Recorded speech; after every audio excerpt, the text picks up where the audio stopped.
Good morning, everyone, and thank you for tuning in. I'm Sonya, and I will be today's anchor.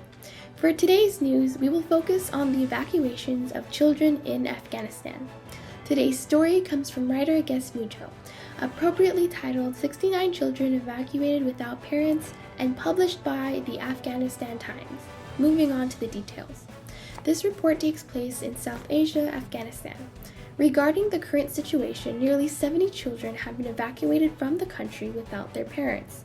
The children have been evacuated abroad, and it is not explicitly clear where they are located, although 34 children have made it to the States.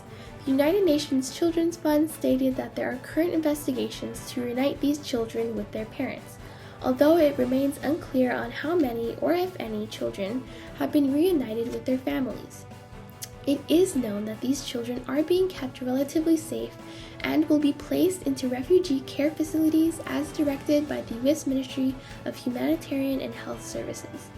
America has ordered a mass evacuation across Afghanistan as a result of dropping out of a nearly 20-year war. The evacuations began towards the end of August. This story and the pictures invoke similarities to the recent class discussions about the Vietnam War. In April of 1975, America hastily evacuated from Vietnam during the fall of Saigon, bringing many Vietnamese refugees along with them. The retreat was done as fast as possible, and as a result, the majority of the remaining southern Vietnamese had to evacuate by boat. They were known as the Vietnamese boat people.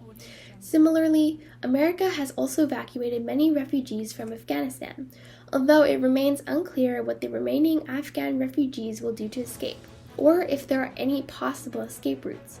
Just as the Vietnamese refugees had to make dangerous trips to escape, it appears that some Afghans might have to do the same.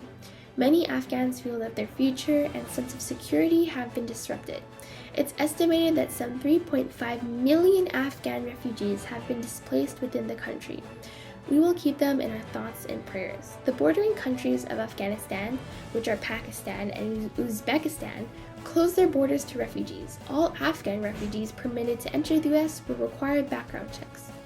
The SDG goal this relates to is Goal 16, Peace, Justice, and Strong Institutions.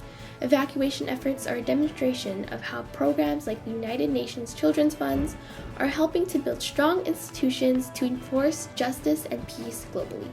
Thank you for tuning in.